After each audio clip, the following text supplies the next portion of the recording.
Hello there, SERAPHIM 17 once again. This is my Dark Souls 3, SL1 NG+7, no damage run. This is the Cemetery of Ash, and we're beginning the game here with a unupgraded Dragon Slayer axe. And that might sound like a bit of a daunting experience, but thankfully this weapon is so incredibly strong, even unupgraded, it does the business. So I'm going to be engaging the standard holos here at the beginning. I'm going to be striking them a few times, trying to go for backstabs, you know, the usual stick. Then we'll hit the bonfire, and then we'll continue on to Iudex Gundyr. But this run here has been inspired by a YouTuber that's in my recommended channels by the name of HEIR. He passed away over Christmas, and I wanted to do something kind of in celebration of our interactions on YouTube and what we try to do with our channels. And this was one of the last projects that he did, and I wanted to do something similar, so this is it. And the no damage stipulation is going to essentially be me not taking a hit from the enemies or the bosses of the levels. If I'm doing this correctly, that's what you will be seeing. You will not be seeing things like fall damage and poison damage, because they're going to be exempt from the challenge itself. So if you see me take fall damage, that's going to happen, guys. I could wear the ring to make sure that that doesn't happen, but that constantly means messing about with rings, and I'm not that bothered. Once again, it's not part of my stipulations. And then the poison, it only really counts in one area, but if I end up taking poison there, I'm not counting it either. You can call it an illegitimate no damage run if you want to, that's perfectly fine. I'm not here to impress anybody, I'm here to have fun. But as far as my rules go, it's perfectly acceptable as we push on to the crossbow guy here, get a cheeky backstab, and then we push into Iudex Gundyr's boss room. Or do we? No, we don't, because, as you'll notice, I'm going to be trying to fight the enemies as well. This is another stipulation. I'm going to try and fight the people that I pass if there's a decent enough reason to fight them. And I say this meaning more that there are some areas that I do not enjoy the combat and the amount of enemies in it. For instance, some place like the Cathedral of the Deep is an area where I generally don't fight too many things, I just kind of run through it. But I am going to make a conscious effort, if I can, to do that. To try and fight a little bit more people than I normally would, than just simply speedrunning through all the areas. And that is the first mistake of the playthrough. I'm on PC right now, and in the PC bindings, there doesn't seem to be a binding to change jump to B. So I tried to jump twice, and it didn't work. And I couldn't understand why that happened, and it turns out it happened because the jump is on the left stick, and I'm completely unused to that. So you'll notice I'm going to go into the menus now, and I'm going to look for the turning it to thing, and it's like, hang on a second, and I couldn't see it. Could you see it? It's obviously in the key bindings area on PC, but it was just that moment of being like, oh, I'll just get on with it, and that's exactly what I did. We grabbed a shard that's completely useless and we'll never need, and now we can move on to the boss fight. And this is... I did not expect to have this kind of trouble with Gundyr, but alas, I've never fought him with an unupgraded weapon on a higher New Game Plus cycle. So, in order to make this a little bit smoother, I'm going to parry him with no weapon in my hand, open hand parry, and then I'm going to swap to my weapon two-hand and get the riposte. And that's effectively all we're going to do here, guys. It's not the most interesting thing to watch if you're not a fan of parries, but it took a while to do. Playing on PC is an interesting experience. The 60 frames per second is kind of amazing, but it's also kind of strange because the timings are different for a lot of things. So a lot of the muscle memory that you have is different. And it's a fun adjustment because it feels so wonderful. But you feel like you see so much more of the game.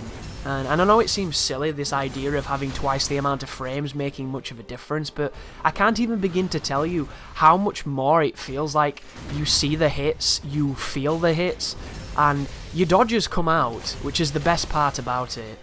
The delay is almost non-existent, and it feels wonderful. So there are attacks that I know I can dodge, but on Xbox One I'll always die to, that on PC I get dodges from, and it just feels glorious.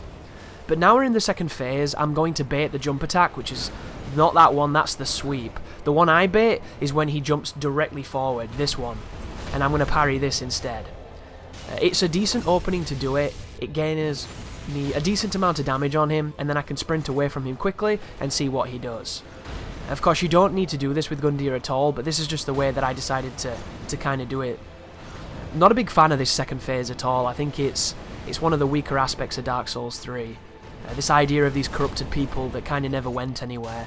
This puss of a man, this corruption. But there's the second parry. He falls down again. He does the weird walking guard and then tail flick. And then we're just hoping for good RNG here so he does the right jump. If he does the other jump, you have to be careful. That was the other one. That has an insane amount of range. It doesn't look like it can hit you, but it does. So you want to be very careful of it. But as soon as he does the one we want, boom, parry, two hands so you get max damage. Hit him with that and then continue onwards. But there's the one we don't need. Oh no, that was just a different thrust. There's the other one. You can, I believe, in theory, parry that.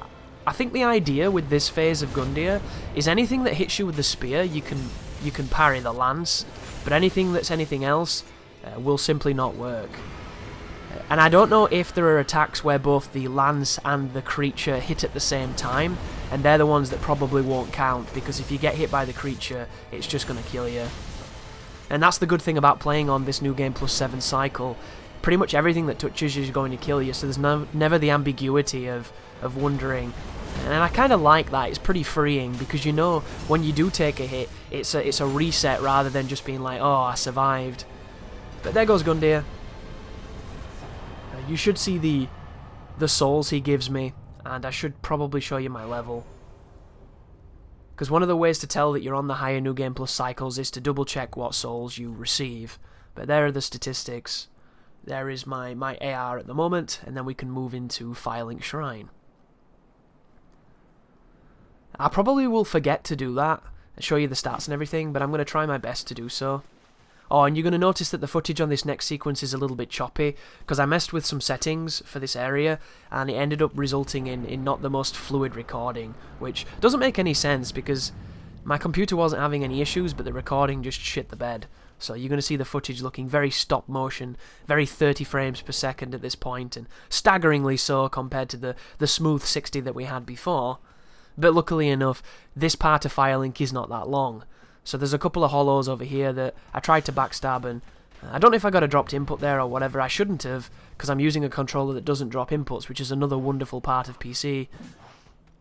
Oh, that's what it was. Did you see me just then trying to get my attack out? I ran up to the back of him to attack him, but for some reason my attack was mapped to the mouse, so my controller wasn't working. So I had to kind of like double check to make sure the pad was coming through, and then it was when I swung just then, before the fight began.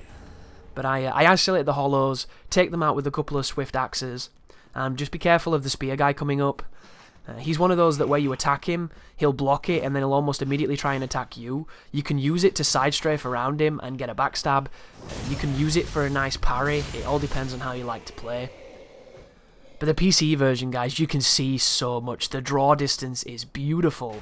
Some of the vistas and the visuals, they just don't look the same. It's almost looking at a new game, and admittedly I don't think the game looks that amazing on PC. I think it could have looked considerably better, but it's a very stylized game that I think looks very beautiful in its own way. So it's kind of like rediscovering the game all over again, and it's a fun feeling, because I do love this game a lot. I haven't played it in a long time, and it's good to come back to it and do something like this that is very challenging but also very rewarding. But thank you for watching. I hope you enjoy the rest of the run, and you take care now.